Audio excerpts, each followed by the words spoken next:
Bismillahirrahmanirrahim. Pergi ke sungai memancing ikan. Ikan kecil, ikan arwana. Salam sapa saya ucapkan. Assalamualaikum hadirin semua. Pada hari ini, saya dan dua ahli kumpulan saya membentangkan tugasan 2 BMMB 3233 Sintaksis Bahasa Melayu. Pada hari ini, kami membentangkan faktor-faktor fungsi ayat bahasa Melayu tidak gramatis sehingga menjejaskan pembentukan identiti nasional. Pensyarah kami ialah Puan Rahimah binti Sabtu.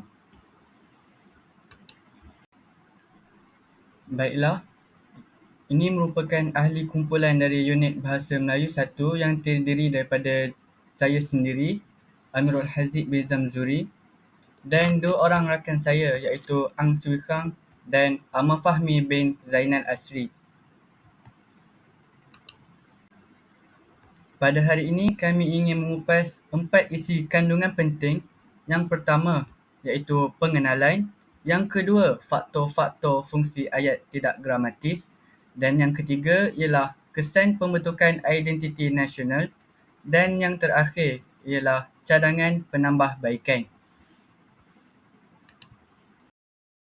Selamat pagi, salam sejahtera dan salam Malaysia Madani. Baiklah, seterusnya saya akan memulakan pembentangan kumpulan kami dengan membentangkan pengenalan.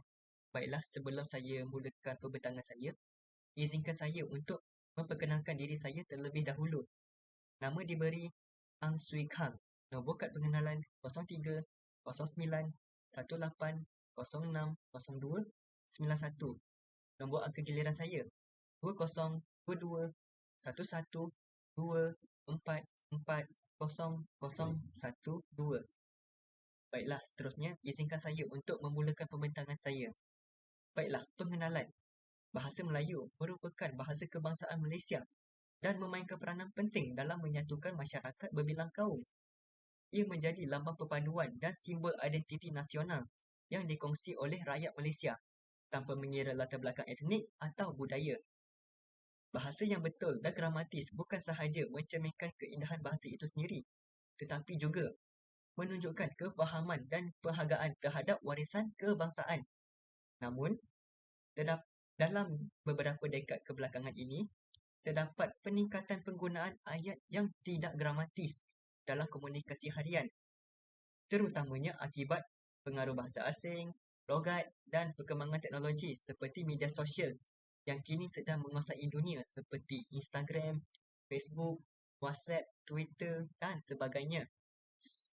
Kesalahan dalam penggunaan bahasa Melayu yang gramatis boleh mencemarkan imej bahasa rasmi negara ini, sekaligus memberikan kesan negatif terhadap pembentukan identiti nasional.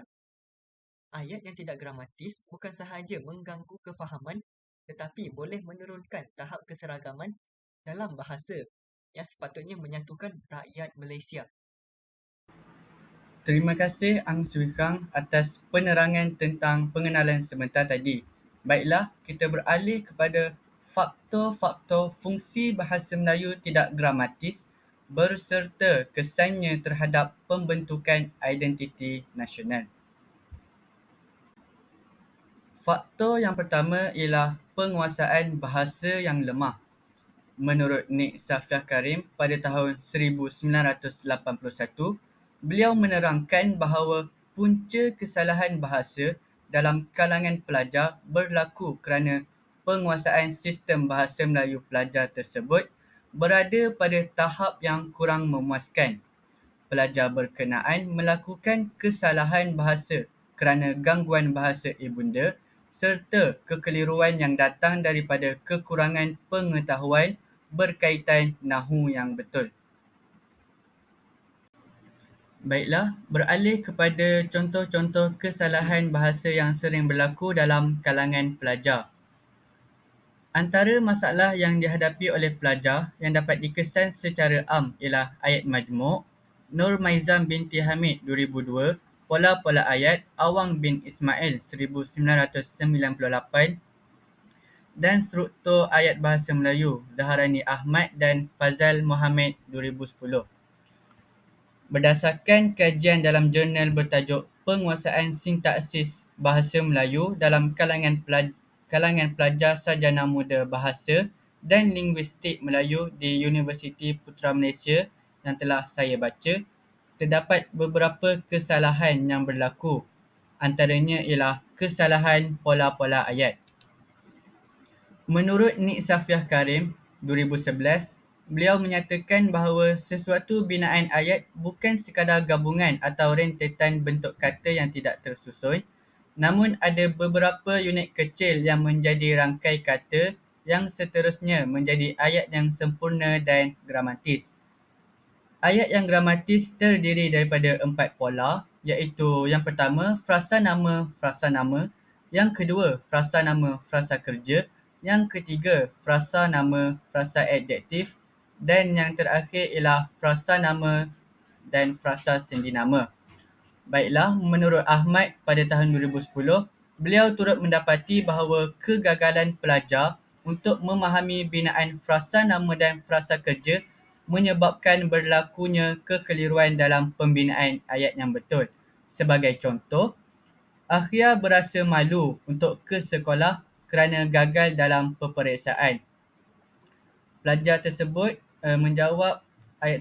menyatakan bahawa ayat tersebut adalah pola frasa nama frasa kerja. Baiklah, kegagalan pelajar ini menunjukkan bahawa permulaan dalam ilmu tata bahasa dalam membentuk ayat permulaan masih tidak dapat dikuasai dengan sempurna. Walaupun bahasa Melayu mudah dipelajari kerana menjadi bahasa perantaraan antara pelajar, namun peraturan bahasa dalam menentukan sesuatu ayat menjadi unsur penting yang perlu diberi penekanan dalam pembelajaran. Ayat tersebut merupakan pola frasa nama frasa adjektif. Ayat di atas tidak tepat sebagai pola ayat frasa nama frasa kerja kerana beliau menyatakan frasa nama frasa kerja kerana kesilapan pemahaman terhadap perkataan berasa. Perkataan berasa berasal daripada perkataan rasa, iaitu perihal, sesuatu yang dikecap oleh lidah. Oleh itu, ayat ini sebagai pola ayat frasa nama frasa adjektif dan bukanlah frasa nama frasa kerja kerana perkataan yang salah diletakkan di bahagian frasa kerja atau predikat. Dalam hal ini, pelajar juga tidak memahami jenis predikat yang sebetulnya berdasarkan arahan dalam soalan selidik. Bagi contoh kesalahan yang kedua, iaitu tidak mempelbagaikan jenis ayat. Menurut Awang Ismail, pada tahun 1998, beliau menyatakan bahawa pelajar tidak mempelbagaikan jenis ayat dalam karangan. Pelajar kerap menggunakan ayat penyata yang mudah tanpa menggabungkan ayat dengan kata hubung yang lain. Secara keseluruhannya, pelajar berkebolehan dalam menguasai ayat majmuk.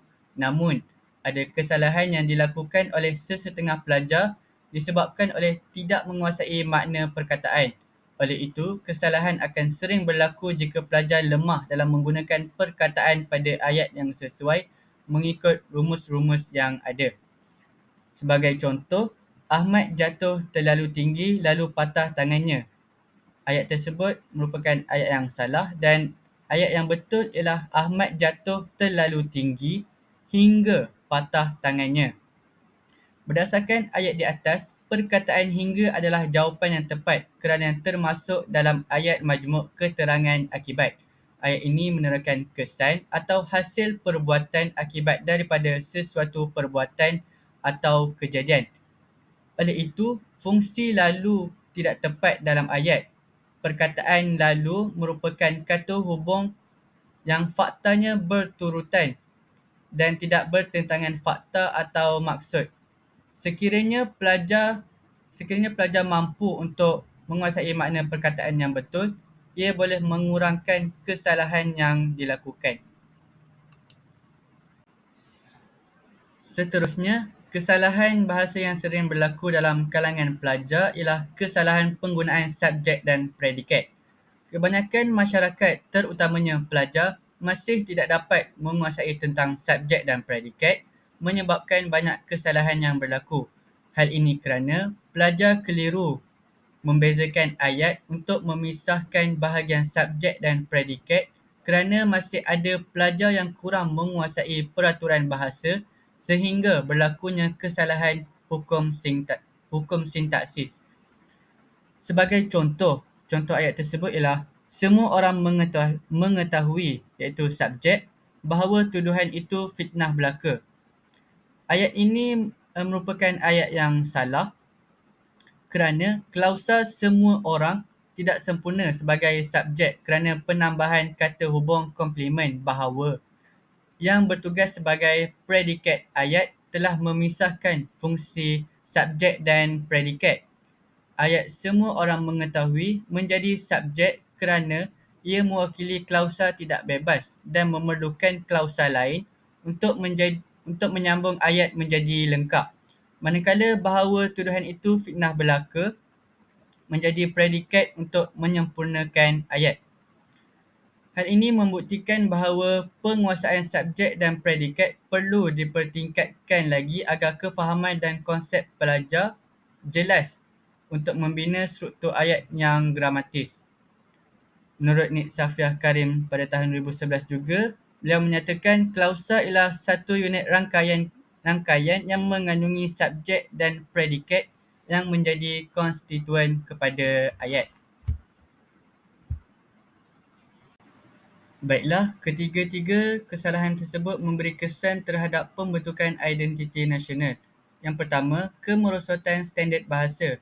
Ayat-ayat tidak gramatis digunakan secara meluas dalam komunikasi harian boleh menyebabkan kemerosotan kualiti bahasa Melayu sebagai bahasa rasmi dan kebangsaan.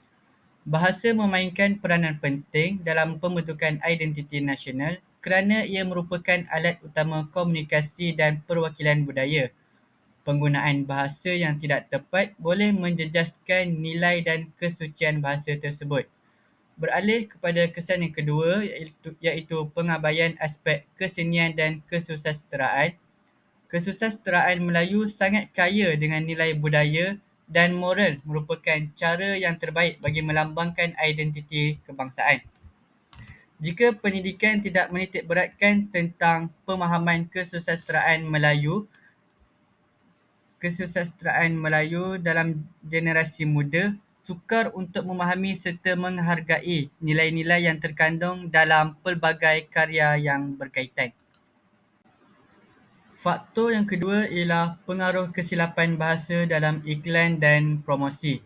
Pengaruh kesilapan bahasa dalam iklan serta promosi merupakan satu faktor yang signifikan dalam menyumbang kepada penggunaan bahasa Melayu yang tidak gramatis dalam kehidupan seharian. Iklan dan promosi boleh dikatakan sebagai medium yang sangat berpengaruh kerana ianya dapat dilihat oleh jutaan orang pada setiap hari. Justeru itu, kesalahan dalam penggunaan bahasa, terutamanya aspek tata bahasa dan ejaan, boleh memberi kesan yang negatif seperti mengelirukan audiens, mengurangkan kredibiliti jenama serta menjejaskan imej bahasa kebangsaan. Bagi contoh kesalahan bahasa yang berlaku dalam iklan dan promosi, yang pertama, penggunaan frasa ringkas dan tidak formal. Bagi menjadikan mesej lebih ringkas dan mudah difahami, iklan sering mengabaikan tata bahasa yang betul. Pengiklan cenderung menggunakan ayat yang pendek dan tidak lengkap untuk menarik perhatian orang ramai. Hal ini menyebabkan mesej kelihatan tidak formal dan merosakkan struktur ayat yang betul dalam bahasa Melayu. Sebagai contoh, murah gila. Itu adalah jawapan yang salah dan jawapan yang betul ialah murah sangat kerana sangat merupakan kata penguat bebas. Beralih kepada kesalahan yang kedua iaitu pengurangan kata hubung dan struktur ayat kompleks. Pengiklan seringkali memandang remeh terhadap penggunaan bahasa dalam sesebuah iklan. Antara kesalahan yang kerap kali terjadi ialah tidak menggunakan kata hubung dalam sesebuah ayat. Hal demikian menyebabkan iklan tersebut menjadi ringkas tetapi tidak mengikuti struktur ayat formal. Sebagai contoh, gambar di sebelah, rumah dijual adalah salah dan jawapan yang betul ialah rumah untuk dijual, iaitu penggunaan kata hubung untuk. Beralih kepada gambar yang kedua, iaitu terdapat ayat beli satu diskaun 50% item kedua. Dan jawapan yang betul ialah beli satu dan diskaun 50% untuk item kedua, iaitu adanya penambahan kata hubung dan serta untuk. Kesalahan tersebut memberi kesan terhadap pembentukan identiti nasional. Yang pertama, menjejaskan lambang kebanggaan negara. Bahasa yang tepat dan betul merupakan salah satu lambang kebanggaan sesebuah negara. Penggunaan ayat yang tidak gramatis boleh mengurangkan rasa bangga terhadap bahasa sendiri kerana ia dilihat sebagai tidak mencerminkan identiti yang berwibawa. Kebanggaan terhadap bahasa sendiri memainkan peranan besar dalam membina jati diri dan identiti nasional. Beralih kepada kesan yang kedua, iaitu pengaruh negatif terhadap pembelajaran bahasa. Kesilapan bahasa yang kerap muncul dalam iklan boleh mempengaruhi penggunaan bahasa dalam kehidupan seharian seseorang individu. Iklan dan promosi yang mengandungi kesalahan bahasa sangat mempengaruhi seseorang, terutamanya generasi muda, kerana mereka lebih mudah terpengaruh dengan sesuatu perkara yang baharu atau asing. Hal demikian menjejaskan kefahaman mereka terhadap penggunaan bahasa yang tepat dan sesuai.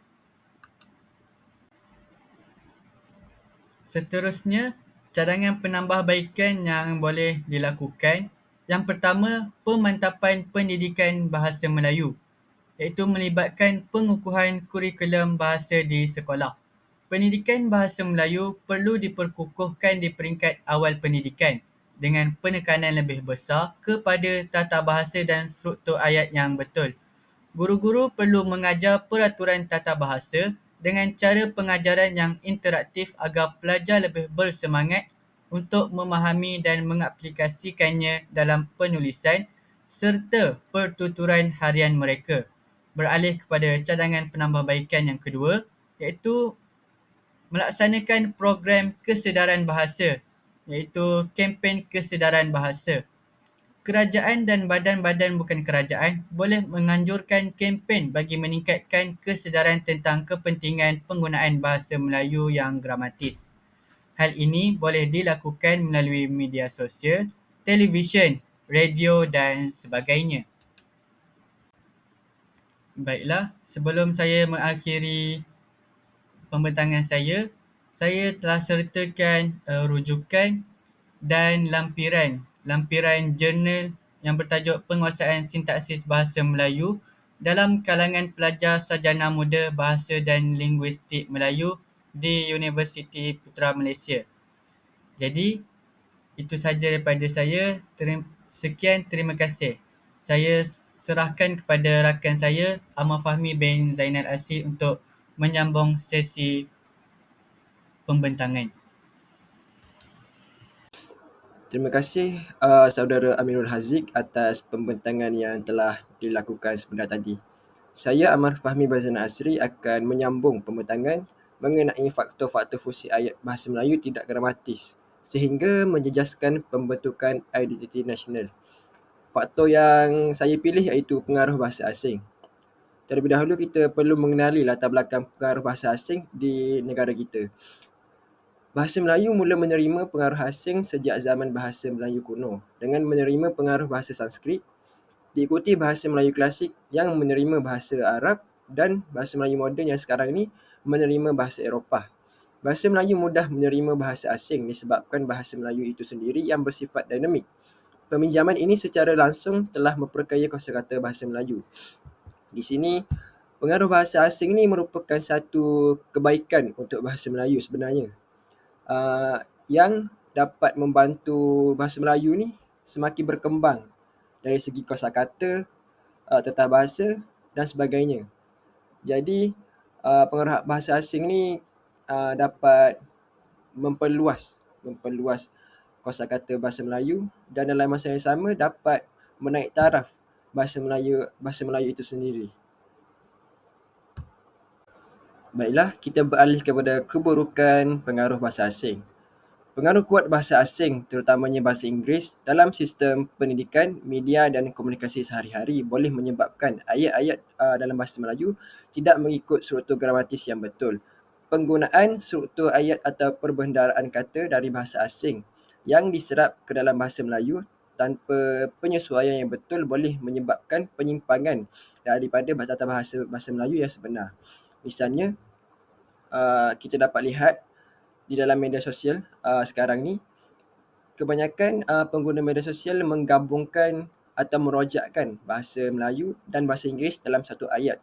Hal ini telah menyebabkan ayat tersebut salah dan hilang kegramatisannya kerana mereka merojakkan dua bahasa dalam satu ayat. Hal ini menyebabkan sesetengah individu ni keliru sama ada ayat tersebut tu betul atau salah. Dan ini yang perlu dititik beratkan lah untuk semua pengguna media sosial, terutamanya pengaruh-pengaruh yang besar, supaya menggunakan bahasa Melayu yang betul untuk dijadikan contoh kepada semua rakyat Malaysia, kerana kita, sebagaimana yang kita tahu, bahasa Melayu kita ni, kita perlu mengagungkan bahasa Melayu dan kita perlu menggunakan bahasa Melayu dengan betul. Dan ini merupakan identiti kita sebagai rakyat Malaysia, sebagai warga negara Malaysia, supaya bahasa kita ni dihormati oleh negara-negara lain. Ini merupakan contoh-contoh penggunaan bahasa asing di dalam aplikasi seperti WhatsApp dan Twitter. Di sini kita dapat lihat pengaruh bahasa asing yang sangat kuat di dalam diri netizen di Malaysia, kerana mereka lebih cenderung menggunakan bahasa Inggeris berbanding dengan bahasa Melayu. Di sini kita sebagai warga negara Malaysia perlu menggunakan bahasa Melayu yang betul sekiranya tidak kira di dalam WhatsApp ataupun di Twitter, kerana kita perlu bangga dengan bahasa kita tersendiri dan kita perlu mementingkan kegramatisan ayat sebelum kita menghantar sesuatu pesanan ataupun sesuatu konteks di dalam media sosial. Hal ini juga dapat menarik minat netizen lain, kerana dengan kita menggunakan bahasa Melayu yang betul dan bahasa Melayu yang betul dan gramatis, ini dapat membuatkan kita sebagai rakyat Malaysia ni bangga kerana kita menggunakan bahasa Melayu standard yang betul. Kita beralih kepada faktor yang seterusnya, iaitu pengaruh dialek dan logat tempatan. Pengaruh dialek dan logat tempatan di Malaysia sangat besar dan kompleks, mencerminkan kepelbagaian budaya dan etnik di negara ini. Dialek dan logat tempatan memainkan peranan penting dalam kehidupan seharian masyarakat. Namun ia juga membawa cabaran tersendiri, terutama dalam konteks komunikasi nasional dan pembentukan identiti kebangsaan. Sebagaimana yang kita ketahui, Malaysia mempunyai dialek yang banyak seperti di Kelantan, logat Kelantan, logat Terengganu, logat Negeri Sembilan dan logat Sabah. Hal ini menunjukkan bahawa Malaysia ni mempunyai pelbagai budaya dan pelbagai dialek. Namun demikian, perkara ini juga dapat menjejaskan penggunaan bahasa Melayu standard dengan betul, kerana dengan wujudnya dialek di setiap negeri, mereka lebih gemar menggunakan dialek mereka tersendiri daripada menggunakan bahasa Melayu standard. Dan perkara ini boleh menjejaskan mereka tersendiri, kerana apabila menghadiri sesuatu majlis yang formal, mereka tidak dapat berkomunikasi dengan baik kerana mereka telah terbiasa dengan menggunakan dialek tersebut. Baiklah, kita beralih kepada keburukan pengaruh dialek dan logat tempatan. Sebagaimana yang kita tahu, Malaysia kaya dengan pelbagai dialek dan logat tempatan seperti logat Kelantan, Johor atau Sabah. Walaupun ini merupakan sebahagian daripada warisan budaya yang berharga, dalam konteks formal atau penulisan, penggunaan logat tempatan boleh menyebabkan ayat-ayat menjadi tidak gramatis.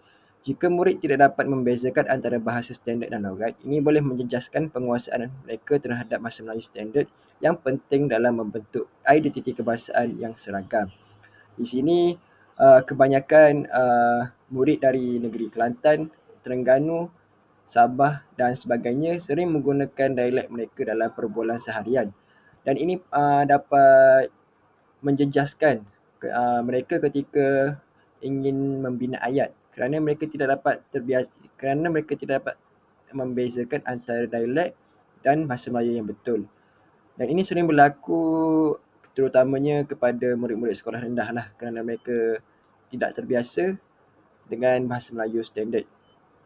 Dan di sini guru perlu memainkan peranan dengan mencari alternatif supaya murid-murid ini lebih terbiasa menggunakan bahasa Melayu standard di sekolah.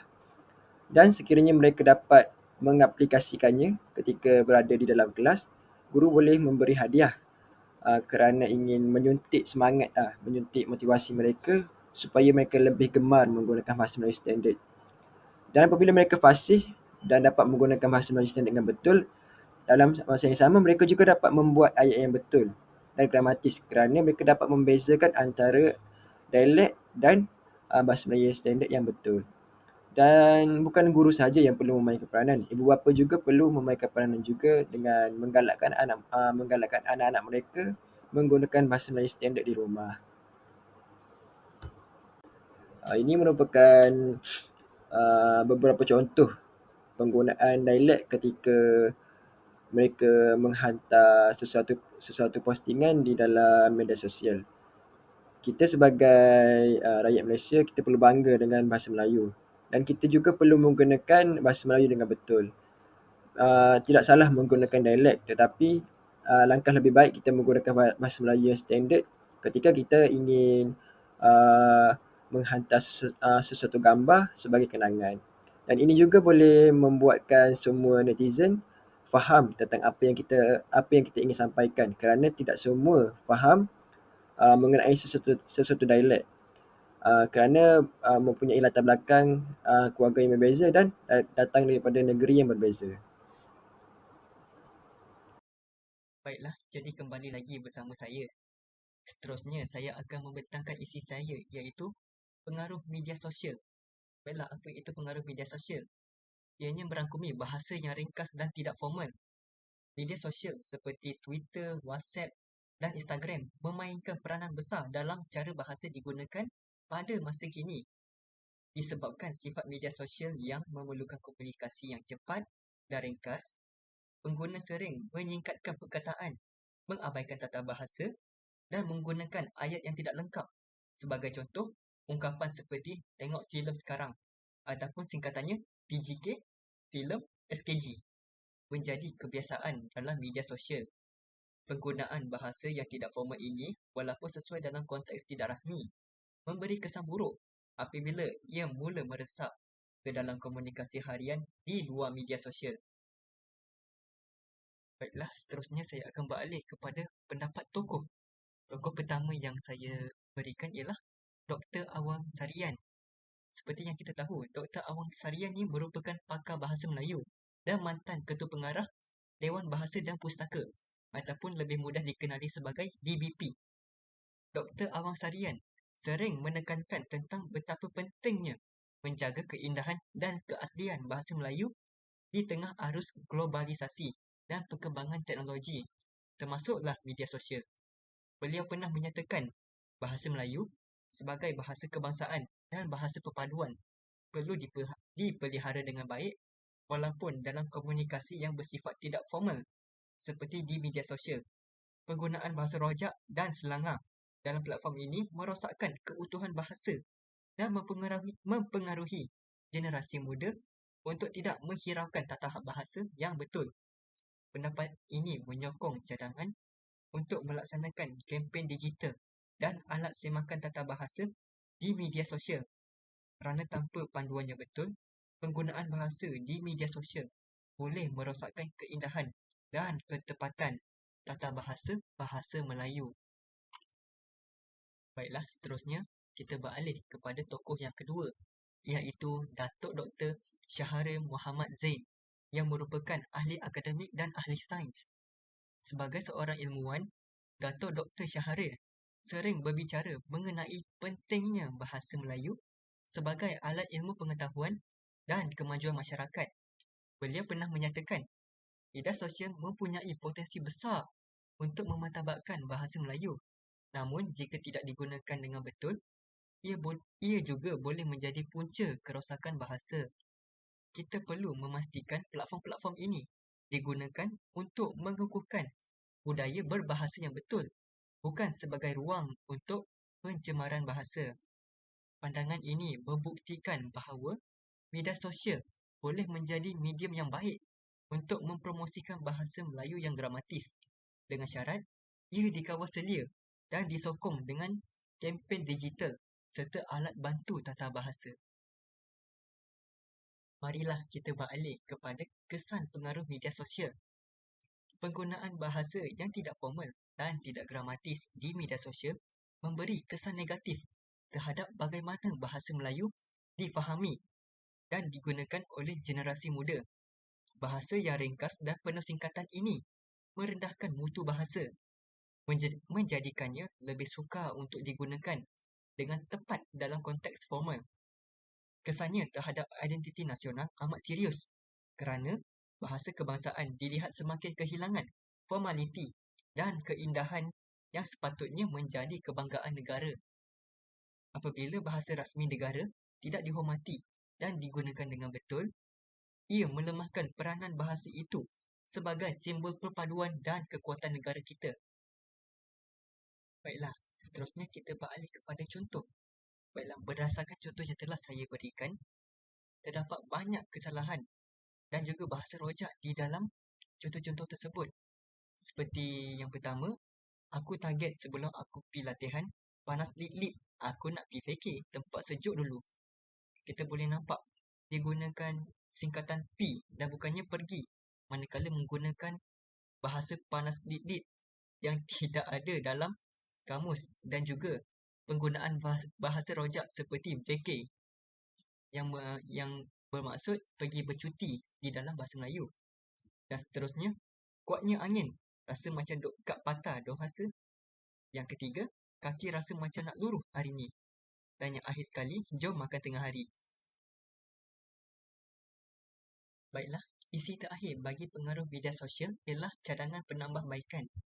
Pada pendapat saya telah memberikan satu cadangan yang mungkin boleh dipertimbangkan dan dilaksanakan oleh pihak berkuasa, iaitu kempen digital untuk mempromosikan penggunaan bahasa Melayu yang betul. Kerajaan dan pihak berkuasa bahasa seperti DBP boleh melancarkan kempen digital untuk mempromosikan penggunaan bahasa Melayu yang betul di media sosial. Kempen ini menggunakan tanda pagar tertentu ataupun lebih dikenali sebagai hashtag, cabaran bahasa yang menarik, dan kolaborasi dengan selebriti atau pepengaruh yang terkenal dalam kalangan pengguna media sosial.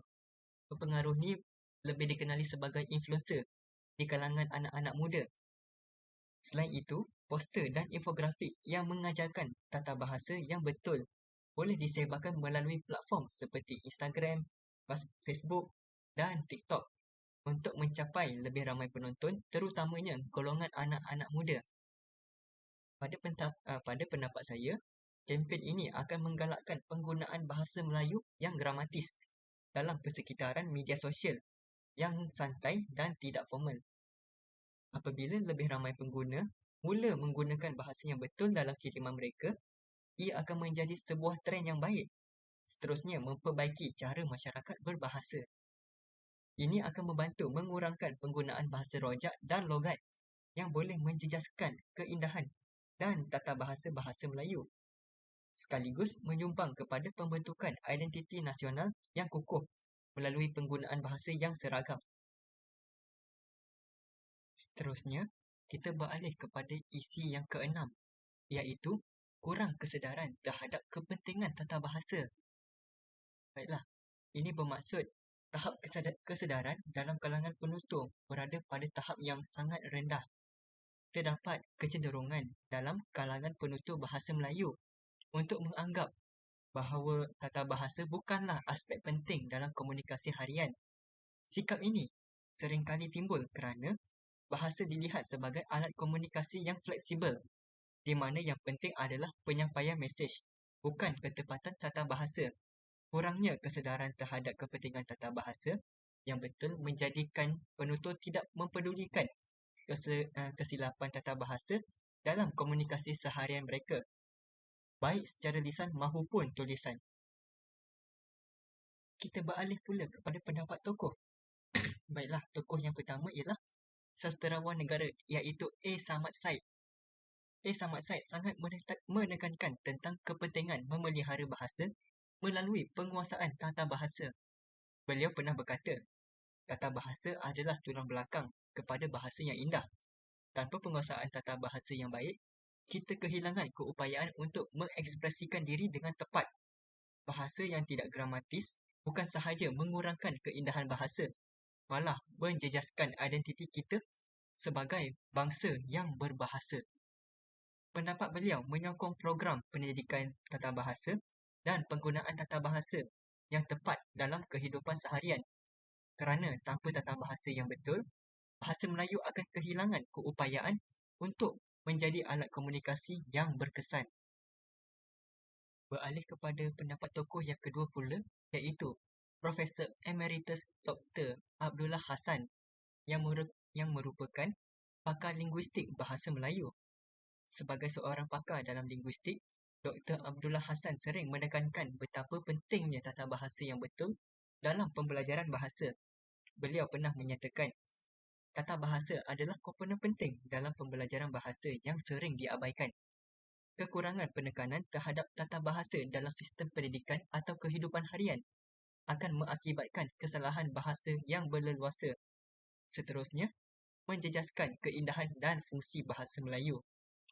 Pandangan ini menegaskan bahawa penekanan semula tata bahasa dalam pendidikan adalah sangat penting untuk memastikan penggunaan bahasa yang tepat, bukan sahaja di sekolah, tetapi juga dalam masyarakat secara keseluruhan. Beliau menyokong usaha untuk meningkatkan kesedaran tentang pentingnya tata bahasa melalui pendidikan dan kempen awam. Untuk isi seterusnya, ia adalah kesan terhadap penutur. Apabila masyarakat kurang menghargai kepentingan tata bahasa, ia menyebabkan normalisasi kesilapan tata bahasa dalam kalangan rakyat Malaysia. Ini memberi kesan buruk kepada penggunaan bahasa yang formal dan tepat, terutamanya dalam konteks rasmi seperti dalam urusan kerajaan, pendidikan dan media. Apabila kesilapan tata bahasa dianggap biasa, ia merendahkan status bahasa kebangsaan dan menghilangkan keindahan serta keunikan bahasa Melayu. Kesan jangka panjangnya ialah identiti nasional akan terhakis apabila bahasa rasmi negara tidak digunakan secara gramatis dan tepat dalam pelbagai aspek kehidupan. Baiklah, jadi di sini saya dapat sediakan contoh kesalahan tata bahasa yang terdapat dalam internet. Dan contoh ini saya ambil melalui aplikasi WhatsApp di mana ia merupakan perbualan antara dua individu. Akhir sekali, kita beralih kepada cadangan penambahbaikan bagi menangani isu kesalahan tata bahasa ini. Baiklah, cadangan yang saya dapat berikan ialah penggunaan aplikasi pembelajaran tata bahasa secara dalam talian. Untuk melaksanakan cadangan ini, ia perlu membangunkan aplikasi pembelajaran tata bahasa yang mesra pengguna dan mudah diakses oleh semua lapisan masyarakat. Aplikasi ini boleh menyediakan latihan interaktif, kuis tata bahasa serta panduan yang jelas tentang penggunaan tata bahasa yang betul. Selain itu, aplikasi ini boleh mengandungi ciri pembetulan automatik yang membolehkan pengguna menyemak dan memperbaiki ayat mereka secara langsung. Pada pendapat saya, aplikasi ini akan membantu masyarakat memperbaiki tata bahasa mereka dengan cara yang mudah, cepat dan menarik. Dengan penyertaan dalam latihan dan kuis secara berkala, pengguna akan lebih memahami struktur tata bahasa yang betul. Aplikasi ini juga boleh digunakan oleh pelajar sebagai alat bantu belajar yang menyokong pembelajaran formal di sekolah serta membantu orang dewasa memperbaiki kemahiran berbahasa mereka. Akhir sekali daripada saya ada sediakan rujukan untuk kedua-dua isi yang telah saya buat bagi menjayakan slide pembentangan saya ini. Saya juga ada berikan pautan internet untuk rujukan saya ini. Baiklah, itu sahaja daripada saya. Sekian, terima kasih.